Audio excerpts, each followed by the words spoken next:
謝賢臨終遺囑一出，外界幾乎一面倒誤讀，絕大多數人淨係睇到一個表面結果，就急下判斷，認為老人家晚年偏心偏到極致，將畢生積落嘅過億身家，絕大部分留俾兩個孫，親生仔女只係分得極少比例，好似完全看淡，親生骨肉淨係騰孫輩。但行走江湖，研習家宅，風水血脈傳承，財氣流轉數十年，我可以好肯定同大家講，呢個世人眼中嘅偏心安排，根本唔係情緒取捨，反而係看透家族興衰，看懂財氣玄機，洞悉富不過二代底層規律之後，最清醒、最智慧、最保存家底嘅頂級佈局。普通人睇遺產只識睇金錢數字，分得幾多物業，到手幾多現金。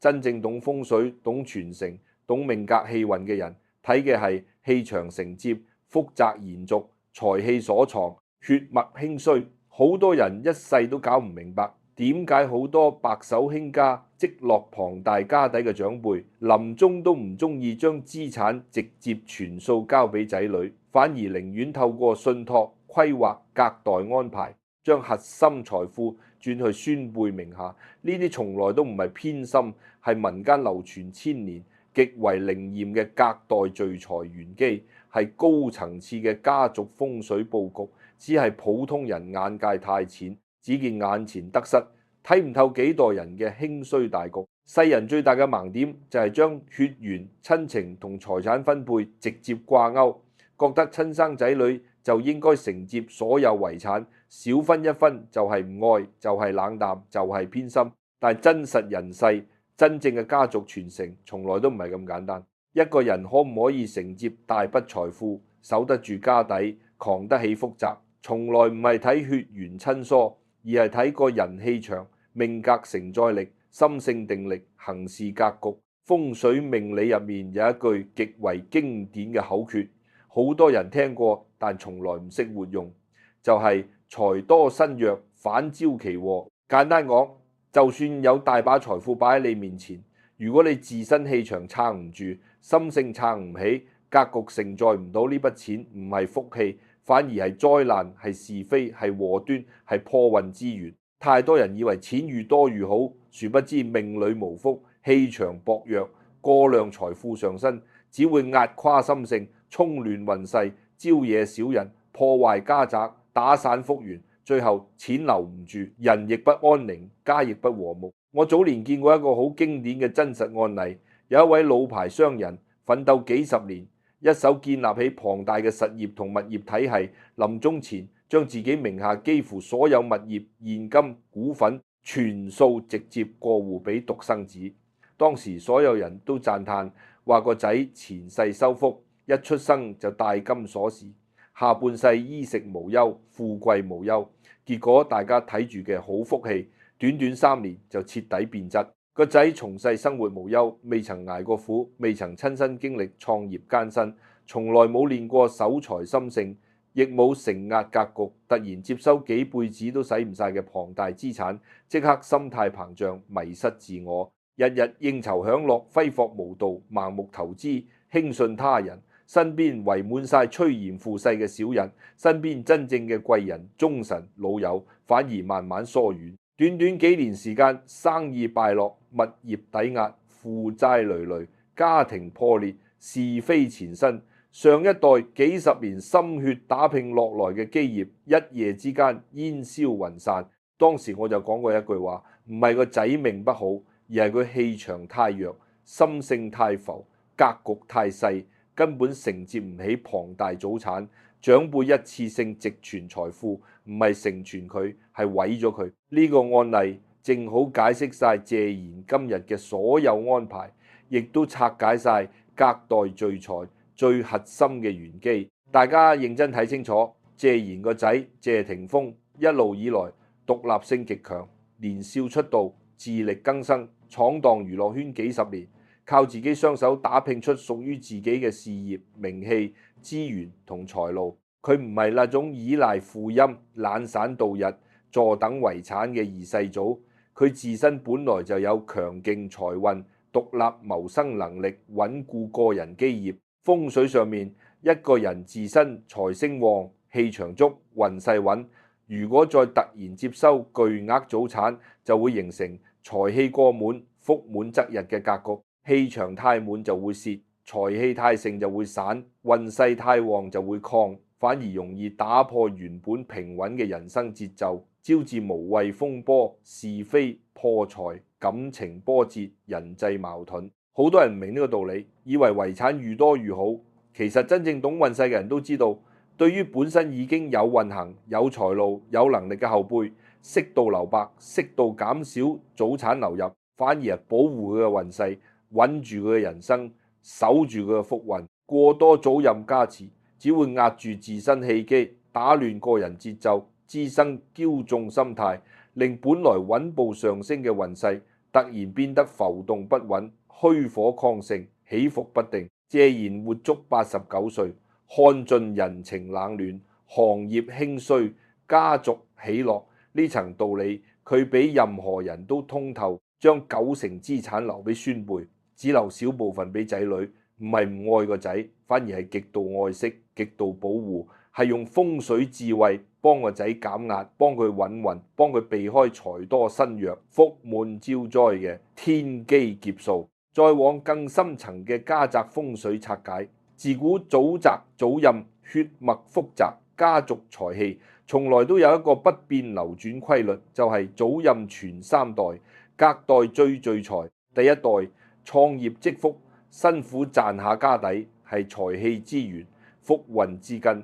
第二代子女係過渡承接、氣運緩衝、責任傳承嘅一代，大多數係守業難、積福淺、氣易散。唯有第3代孫輩先係祖輩福澤，最容易落地、最容易紮根、最容易聚氣嘅完美載體。呢個唔係迷信，係幾千年來無數家族興衰總結出嘅鐵律。直傳2代，10個家族有9個會出現財氣內耗、運勢相沖、理念不合、心性偏差，最後富不過2代，反而隔代傳承、3代承接，氣場相融，福澤純正，根基穩固，最容易實現富過3代，家運長興，綿綿不絕。我曾經接觸過一個老牌望族，家族幾代人經營實業，歷經風雨，依然家底厚實，代代興旺。當時我好好奇，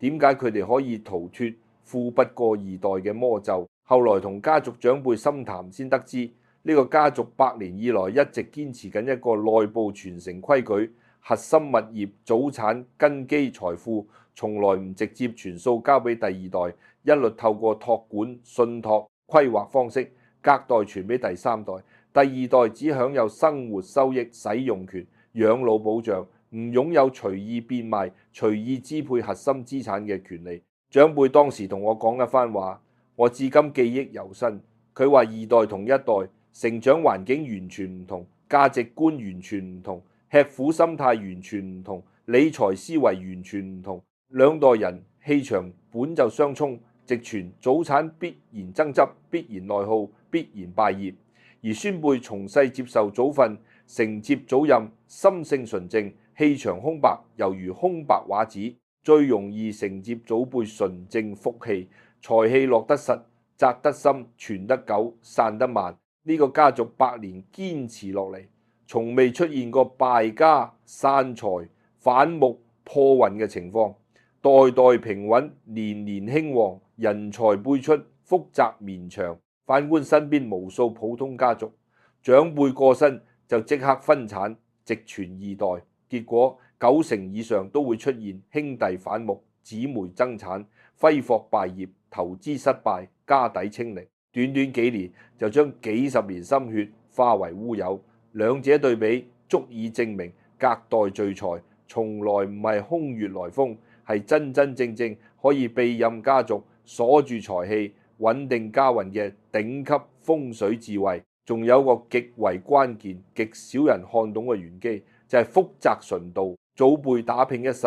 累積嘅唔單止係金錢物業，更係幾十年行善積德、低調做人、勤勉做事、忍辱負重，累積落來嘅無形福德、無形福氣、無形蔭庇，呢啲看不見摸唔到嘅福德氣場，先係一個家族最珍貴嘅財富，比現金物業更加值錢、更加長遠、更加護佑後人。而呢種祖蔭福德最忌習氣沖散，第二代子女一路伴隨長輩身邊成長，一路享受祖輩帶來嘅資源、名氣、便利、福蔭，本身已經長期浸潤喺祖蔭氣場之中，福氣承接早已飽和，再過度接收祖產，只會令福氣過滿、習氣滋生、福澤變俗、氣場不順。我見過好多家庭，長輩愈疼，個仔分俾個仔嘅資產愈多，個仔反而愈任性、愈浮躁、愈唔識珍惜，愈容易招災招禍，身體容易出問題，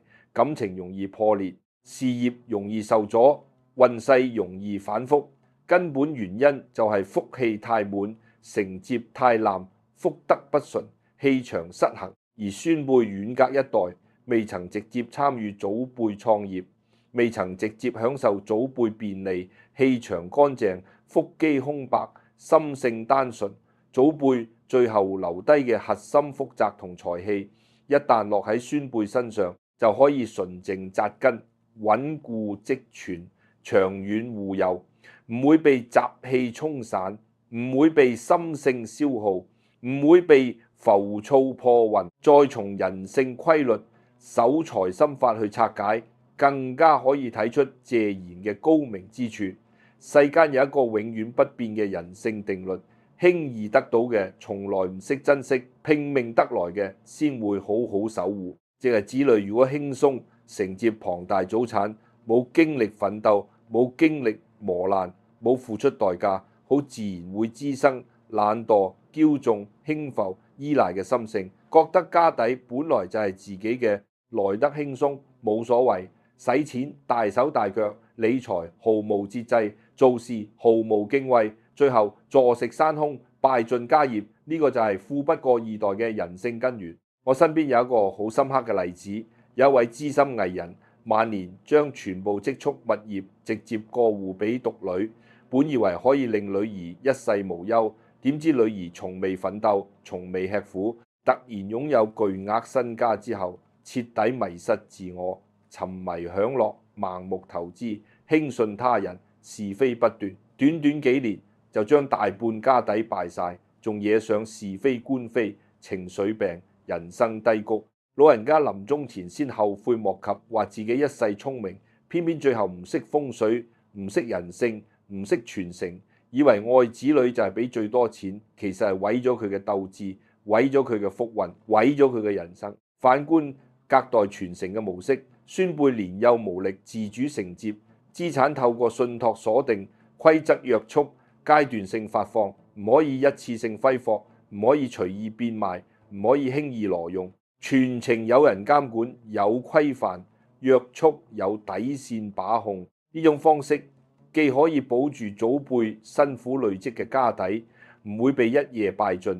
又可以等孫輩長大成人，心智成熟，學識充足，心性穩定，懂得珍惜，懂得敬畏之後，先逐步承接福澤同財富。呢個時候嘅後輩先有能力守財，有格局成福，有心性護運，有本事興家。謝賢選擇信託隔代留財，正係睇透咗呢個人性同風水雙重規律。佢深知自己個仔早已自立成才，無需依賴祖產過活，過多資產只會造成心性浮躁、運勢失衡。而兩個孫輩尚且年幼，人生前路漫長，最需要穩固底蘊、紮實根基、優質教育、長遠保障。透過規範化嘅隔代聚財，既可以保護孫輩未來人生，又可以保護仔女現有運勢，更可以守住家族幾十年嘅氣運根基，一舉三得，面面周全，絕對唔係外界所講嘅偏心。仲有一層極為深奧、極少人參透嘅家宅風水內幕，就係代際氣場緩衝。一個家族嘅興衰，講究氣勢連綿、氣場平衡、氣運流轉。一代創業，二代守成，三代發達，係係最穩健嘅家族節奏。如果一代直接將全部氣運財氣壓俾二代，氣勢太急，氣流太猛，氣場太衝，二代承接不住，就會氣散運破，家道中落。唯有隔代緩衝，氣勢迂迴，財氣沉澱，福澤積存，先可以令家族氣場長久穩定，代代遞升，綿延不絕。好多人成日問，點解有啲家族越來越旺，代代出人，代代有財，代代有福；有啲家族富極一時，迅速頹敗，曇花一現。秘密就喺傳承方式上面，急進直傳，一次性交託係敗運之始，緩沉積存，隔代聚福係興旺之源。謝賢一生大起大落，看透風雲，自然明白家族氣運最忌急、最忌滿、最忌直、最忌散，所以佢用最溫和、最穩妥、最長遠嘅方式，將家族核心財氣沉澱落第三代，用時間換穩定，用規則換長遠，用格局換興旺。大眾成日被娛樂新聞、表面八卦誤導，淨係睇人情好壞，睇親情深淺，睇數字多少，從來唔願意沉落心來，看懂風水，看懂傳承，看懂人性，看懂興衰。大家要牢牢記住，真正嘅長輩大智慧，從來唔係眼前嘅寵愛、一時嘅心軟、表面嘅公平，而係幾代人嘅長遠興衰、家族氣運嘅長遠穩定、血脈福澤嘅長遠延續。今日拆解呢件事，亦都係話俾大家知，世間所有睇似偏心嘅安排，背後往往藏住普通人看不懂嘅大局智慧；世間所有睇似唔公平嘅分配，往往暗藏住天機運勢嘅精密調節。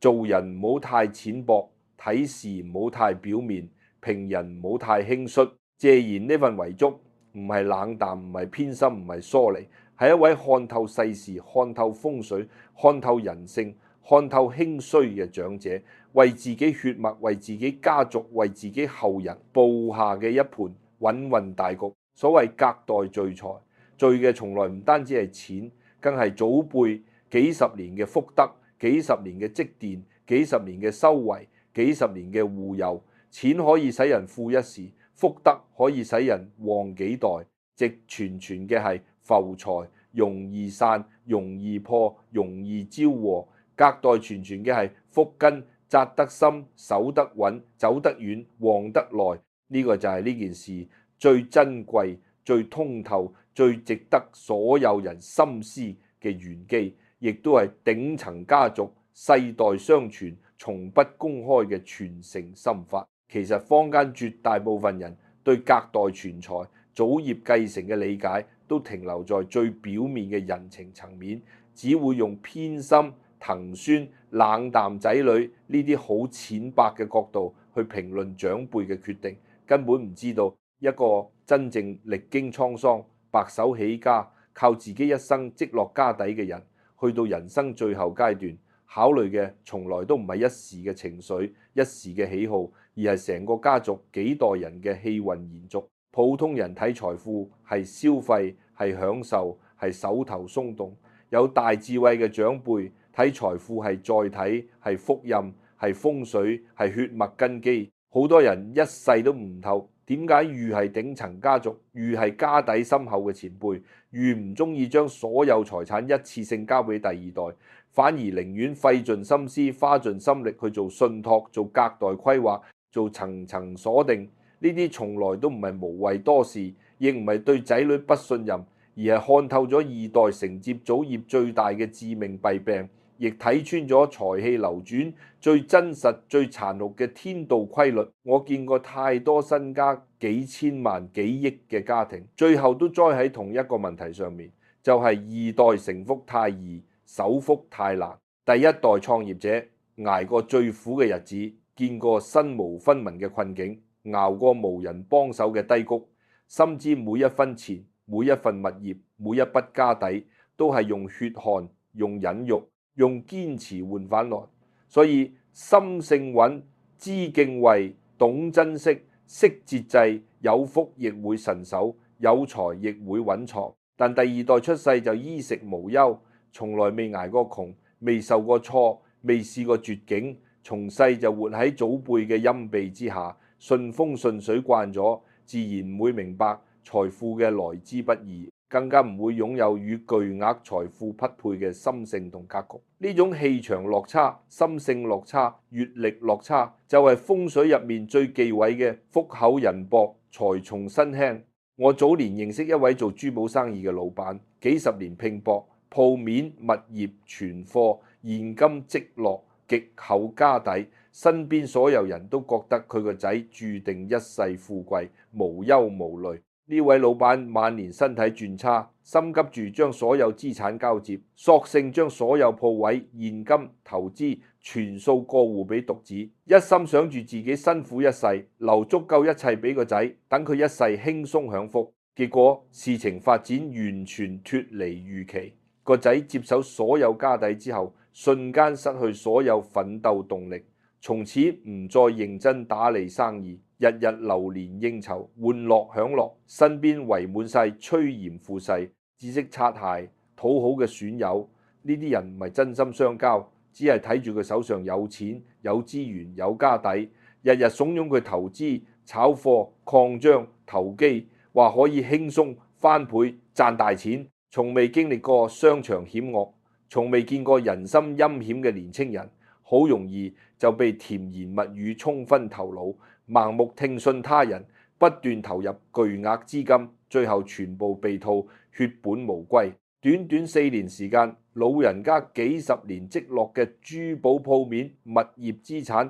現金積蓄幾乎全數敗盡，仲惹落一身債務同官非。當時我同呢位老人家深談，佢講出一句極為心酸亦極為通透嘅說話。佢話後悔自己當初太過心急，太過疼惜後代，以為將所有最好嘅一次性俾佢就係愛。原來真正嘅愛係唔好將佢承接唔起嘅福運，佢守唔住嘅財氣，強行壓落佢身上。無福之人成口財，錢唔係幫佢，係害佢；運唔係旺佢，係壓佢。呢個真實案例正好完全對應謝賢今日嘅遺產佈局，亦都完美解開隔代聚財嘅核心玄機。謝霆鋒作為第二代，早早就獨立闖蕩，自行創業，自己籌錢，自己手運。佢嘅財氣係自己一手打拼出來嘅，穩純正長，唔需要依賴祖產加持，亦承受唔起過量祖輩財氣嘅衝擊。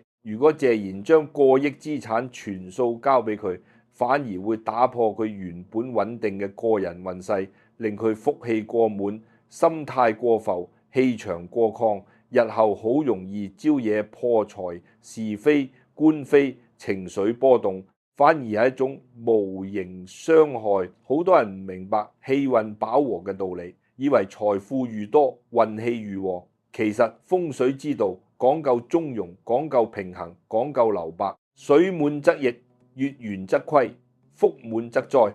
呢個係千古不變嘅天道。一個人自身運勢本來已經好穩，財路已經好通，福氣已經足夠，再過度外來加持，只會適得其反。祖輩嘅財氣係強外力、強外運，強行灌入第二代已經飽和嘅氣場，必然造成氣場紊亂，運勢動盪，複雜變質。所以真正嘅長遠保護，從來唔係填滿佢嘅福氣，而係為佢留足空白，留足上升空間，留足運勢餘地，等佢可以繼續靠自己穩步前行，平穩發展，久久長長。除咗個人氣場承接規律，家宅風水入面仲有一層好深、極少人拆解嘅代際煞氣轉化玄機。每一個家族、每一代人都會有自己嘅業力、自己嘅波折、自己嘅起伏、自己嘅小災小厄。第一代創業之人，一生奔波，一生勞累，一生狂風雨，